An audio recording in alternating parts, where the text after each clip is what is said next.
असम और मिजोरम के बीच विवाद और बढ़ सकता है। असम पुलिस ने 2 अगस्त को पूछताछ के लिए मिजोरम पुलिस के 6 अधिकारियों को बुलाया। हिंसा में असम के 6 पुलिस वालों की जान गई। असम पुलिस को दिल्ली में नहीं मिले मिजोरम के सांसद, घर पर चिपकाया नोटिस। सांसद पर सीमा तनाव को लेकर भड़काऊ बयान देने का आरोप। तनाव के बीच सीएम हेमंत बिस्व शर्मा ने असम के नागरिकों को मिजोरम नहीं जाने की सलाह दी। कहा, मिजोरम में कई लोग हथियारों से लैस हैं, व्यक्तिगत सुरक्षा के लिए खतरा बना हुआ है।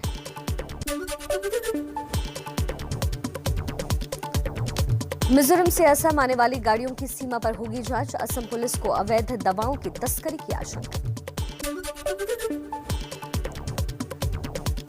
दिल्ली में जेडीयू की राष्ट्रीय कार्यकारिणी की आज शाम 4 बजे बैठक होनी है। आगामी विधानसभा चुनाव समेत कई मुद्दों पर चर्चा संभव। राष्ट्रीय कार्यकारिणी से पहले सुबह 11 बजे पार्टी पदाधिकारियों की मीटिंग भी होगी। सूत्रों के मुताबिक राजीव रंजन उर्फ लल्लन सिंह बन सकते हैं जेडीयू के राष्ट्रीय अध्यक्ष। जेडीयू के राष्ट्रीय कार्यकारिणी की बैठक में सीएम नीतीश कुमार कर सकते हैं ऐलान। बैठक से पहले दिल्ली पहुंचे बिहार के सीएम और जेडीयू नेता नीतीश कुमार। कहा, जेडीयू की कार्यकारिणी की बैठक होगी, उसके बाद ही नए अध्यक्ष के बारे में बातचीत की जाएगी। अभी अनुमान लगाना ठीक नहीं। जेडीयू नेता उपेंद्र कुशवाहा बोले, कार्यकारिणी की बैठक के एजेंडे में राष्ट्रीय अध्यक्ष का कोई मुद्दा नहीं, अध्यक्ष अभी आरसीपी सिंह ही है।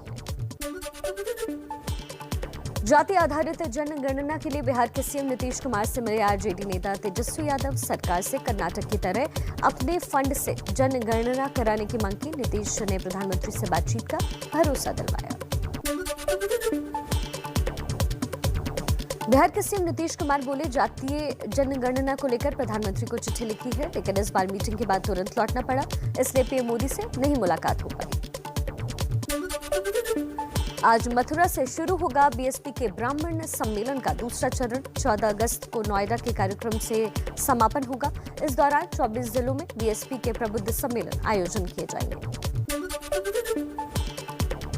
एबीपी न्यूज एक्सक्लूसिव बातचीत में बोले बीएसपी महासचिव सतीश चंद्र मिश्रा। मायावती के भतीजे आकाश अभी नहीं लड़ेंगे विधानसभा चुनाव, पार्टी को मजबूत करने का काम करेंगे। बीएसपी के ब्राह्मण सम्मेलन पर बीजेपी नेता सुब्रत पाठक ने साधा निशाना। बोले, यूपी के लोग बेवकूफ नहीं हैं, इनके बहकावे में नहीं आने वाले। यही बीएसपी तिलक तराजू और तलवार का नारा देती थी। 2022 के लिए मिशन यूपी में जुटी कांग्रेस महासचिव प्रियंका गांधी। पंचायत अध्यक्षों, वार्ड और ग्राम अध्यक्षों को दी जाएगी ट्रेनिंग। 5 अगस्त से 10 सितंबर के बीच 75 जिले में लगेंगे 675 ट्रेनिंग कैंप। गृहमंत्री अमित शाह का कल यूपी दौरा। लखनऊ में फॉरेंसिक साइंस इंस्टीट्यूट की आधारशिला रखेंगे, तो मिर्जापुर में मां मधुवंसिनी कॉरिडोर का शिलान्यास और रोपवे का उद्घाटन भी करेंगे। यूपी के गढ़मुक्तेश्वर से बीजेपी विधायक कमल सिंह मलिक की सभा में जोरदार हंगामा हुआ। लोगों ने 4 साल तक विधायक के ननाई गांव न आने की शिकायत की। विधायक जी को रोकना पड़ा अपना भाषण। गाजियाबाद रेलवे स्टेशन से पकड़े गए रोहिंग्या मामले में बीजेपी विधायक नंदकिशोर गुर्जर का बड़ा आरोप। कहा, लोनी में डूडा के अधिकारियों की मिली भगत से बांग्लादेशी और रोहिंग्या लोगों को पीएम आवास योजना का लाभ मिला है। कानपुर में अखिल भारतीय ब्राह्मण महासभा का ऐलान।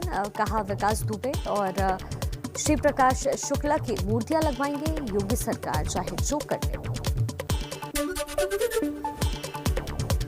5 दिन के दिल्ली दौरे के बाद कोलकाता लौटी ममता बनर्जी। जाते जाते बोली, पूरा हुआ मकसद, हर 2 महीने में दिल्ली आने का ऐलान भी किया।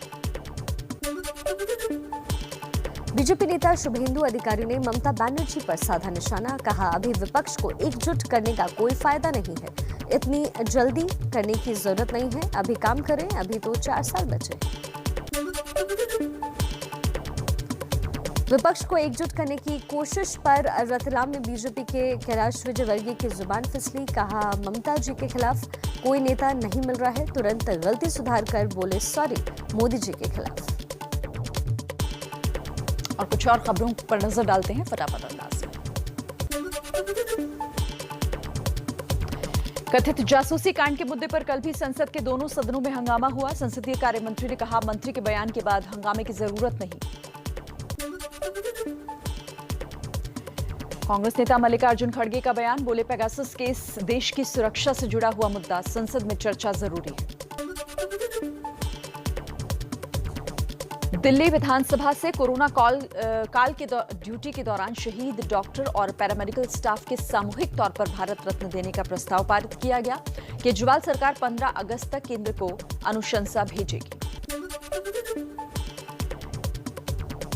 एमपी विधानसभा में सदस्य पर अब पप्पू, फेंकू, बंटाधार, चोर, झूठा, मूर्ख जैसे शब्दों के इस्तेमाल पर रोक लगेगी। विधानसभा सचिवालय ऐसे कई असंसदीय शब्दों की सूची तैयार कर रहा है।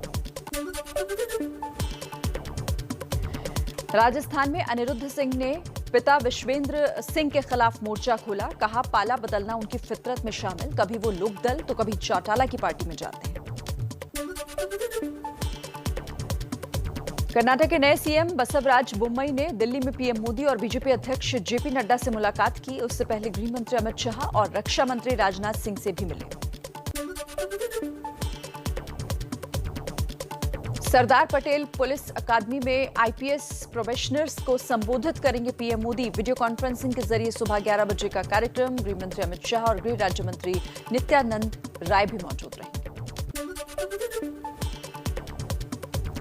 हरियाणा के बहादुरगढ़ के उद्योगपतियों ने सीएम मनोहर लाल खट्टर को एक चिट्ठी लिखी। दिल्ली के बंद रास्ते खुलवाने की मांग की। कहा, कोरोना और बंद रास्तों के चलते एक साल में करीब 20,000 करोड़ रुपए का नुकसान हुआ है। राजस्थान के श्रीगंगानगर में बीजेपी नेता पर फूटा आंदोलनकारी किसानों का गुस्सा। बीजेपी नेता को दौड़ा दौड़ा कर पीटा, कपड़े भी फाड़े। ममता बनर्जी के किसानों से नहीं मिलने पर किसान नेता राकेश टिकैत बोले, गाजीपुर बॉर्डर पर ममता जी आएंगी, ऐसी कोई जानकारी मुझे नहीं दी गई थी। झारखंड के सीएम हेमंत सोरेन से मिले जज उत्तम आनंद के परिजन। एसआईटी के गठन पर जताया संतोष। सोरेन ने परिजनों को दिलाया तेजी से जांच और जल्द न्याय का भरोसा। जज की मौत की गुत्थी सुलझाने में जुटी एसआईटी की टीम। दोनों आरोपियों को एसआईटी के सामने पेश किया गया। एसआईटी के साथ बैठक के बाद एसएसपी बोले, हर एंगल से हो रही है जांच। कांग्रेस विधायक दीपिका पांडे ने जज हत्याकांड में अपनी ही सरकार पर सवाल उठाए। ट्विटर पर लिखा, उत्तम आनंद जी की हत्या हमारे कमजोर पड़ रहे पुलिसिया तंत्र को उजागर कर रही है। राकेश अस्थाना को दिल्ली का पुलिस कमिश्नर बनाने को सुप्रीम कोर्ट में चुनौती। पीएम और गृह मंत्री के खिलाफ दाखिल अवमानना याचिका में कहा गया है कि नियुक्ति में सुप्रीम कोर्ट के आदेश का उल्लंघन हुआ है। राज कुंद्रा की गिरफ्तारी को चुनौती देने वाली याचिका पर आज बॉम्बे हाईकोर्ट में सुनवाई।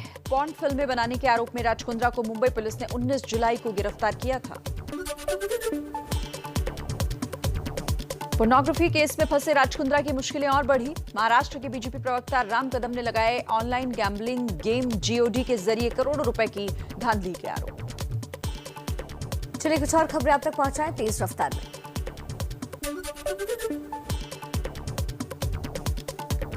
हरियाणा के हथनीकुंड बैराज से छोड़ा गया पानी। दिल्ली पहुंचने के बाद यमुना से सटे निचले इलाकों में बाढ़ का खतरा बढ़ा। खतरे के निशान के पार यमुना का जलस्तर। बचाव टीमें अलर्ट पर। हथनीकुंड बैराज से बुधवार को छोड़ा गया 1,59,000 क्यूसेक पानी, जिससे दिल्ली में उफन रही है यमुना। निचले इलाके के लोगों को लगातार यमुना से दूर रहने की सलाह दी जा रही है। दिल्ली सरकार ने कहा, बाढ़ का खतरा और बढ़ा तो यमुना से लगे निचले इलाकों में लोगों को दूसरी जगह शिफ्ट करने की पूरी तैयारी। 24 घंटे हालात पर हमारी नजर। हिमाचल में लगातार बारिश से फिर कई जगहों पर भूस्खलन। 3 और लोगों की मौत। लाहौल के उदयपुर में 2 दिन पहले 4 पुलों के टूटने से पर्यटक और मजदूरों समेत 241 लोग फंसे। मौसम खराब होने से एयरलिफ्ट भी नहीं किया जा सका। हिमाचल में बारिश और पहाड़ टूटने से 463 सड़कें बंद की गई। 2 नेशनल हाईवे भी बाधित। लाहौल स्पीति में लैंडस्लाइड के बाद 3 लोग लापता, तो कुल्लू से लापता 4 लोगों की भी तलाश अभी जारी। सिरमौर में नेशनल हाईवे पर शिलाई गुम्मा बड़वास के पास दर की पूरी पहाड़ी। किसी के हताहत होने की कोई खबर नहीं, लेकिन 100 गांवों का पांवघटा साहिब ब्लॉक से संपर्क टूट गया है। लाहौर में बाढ़ के बाद रस्सियों के सहारे जिंदगी। प्रदेश के कैबिनेट मंत्री रामलाल मार्कंडे सांचा गांव में राहत कार्यों को देखने पहुंचे तो उन्हें भी एक उफनते नाले को रस्सियों के सहारे पार करना पड़ा। वीडियो हुआ वायरल। मध्य प्रदेश के 24 जिलों में भारी से बहुत भारी बारिश का मौसम विभाग ने अलर्ट जारी किया है। मध्य प्रदेश के 42 जिलों में अब तक औसत से 3% ज्यादा बारिश हो चुकी है। केरल में बढ़ते कोरोना मामलों के बीच आज से 2 दिन का पूर्ण लॉकडाउन। केरल में लगातार चौथे दिन 20,000 से ज्यादा केसेस सामने आए। पिछले 24 घंटे में और 116 मरीजों की मौत हुई है। केंद्र सरकार की 6 सदस्यों की एक्सपर्ट टीम केरल पहुंची, कुछ जिलों का दौरा करेगी। कोरोना से निपटने में राज्य सरकार की मदद करेगी। बकरीद में मिली छूट के बाद केरल में केसेस बढ़े। दिल्ली में 24 घंटे में कोरोना के 63 नए मामले सामने आए हैं। आपको बता दें 3 मरीजों की मौत भी हुई। दिल्ली में अब सिर्फ 580 एक्टिव केसेस। संक्रमण दर 0.09% हुई। राजधानी गांधीनगर समेत गुजरात के 8 बड़े शहरों में नाइट कर्फ्यू के समय में आज से 1 घंटे की ढील दी गई है। कोरोना केसेस घटने के बाद फैसला लिया गया। अब तक रात 10 बजे से सुबह 6 बजे तक था नाइट कर्फ्यू। फटाफट अंदाज में कुछ और खबरों पर नजर।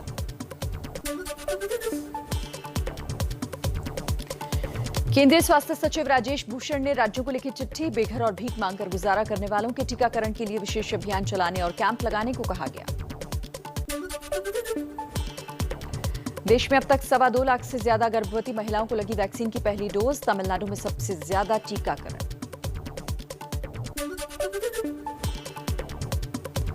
कांग्रेस सांसद राहुल गांधी ने आखिरकार लगवाई कोरोना वैक्सीन। सूत्रों के मुताबिक गुरुवार को पहली डोज ली। 2 दिन संसद की कार्यवाही में शामिल नहीं हुए राहुल।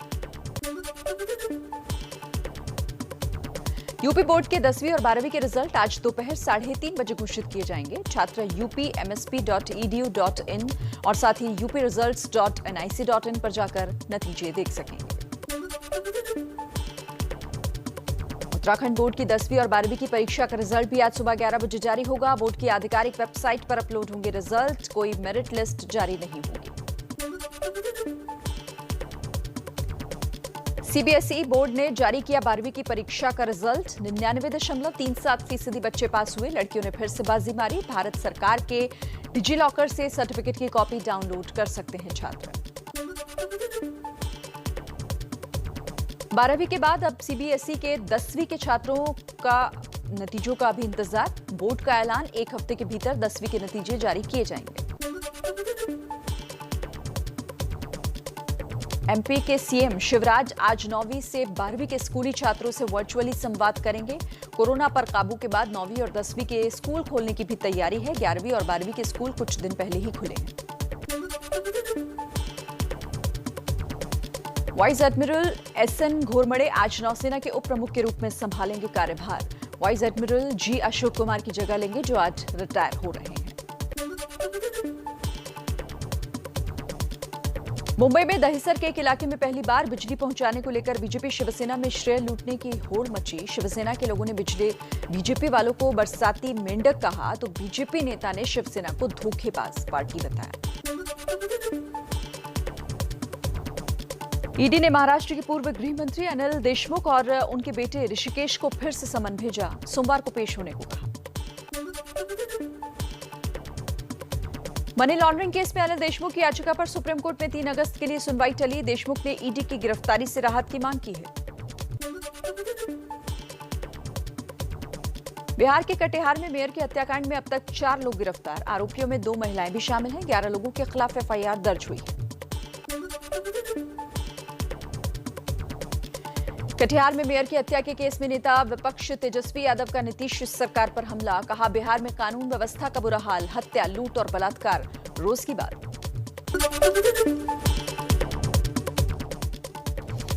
टोक्यो ओलंपिक में एक और मेडल के करीब है भारत। बैडमिंटन के सिंगल्स सेमीफाइनल में आज पीवी सिंधु की चीनी ताइपेई की ताई जू यिंग से टक्कर होनी है। दोपहर को है मैच। सिंधु जीती तो सिल्वर पक्का। बॉक्सिंग के क्वार्टर फाइनल में पूजा रानी के पास मेडल जीतने का मौका। दोपहर करीब 3:30 बजे चीनी बॉक्सर ली क्यू से भिड़ेंगी पूजा रानी।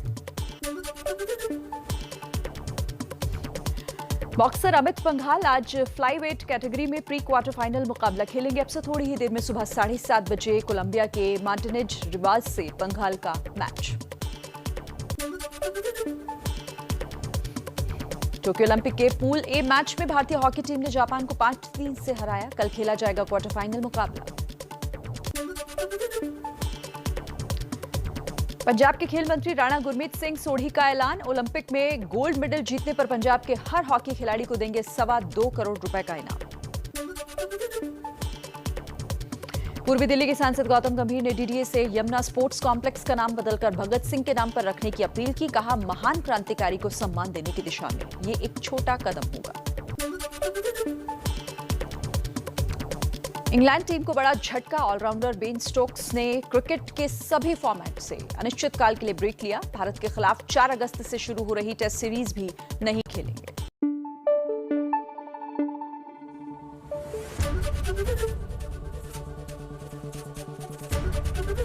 एबीपी न्यूज आपको रखे आगे।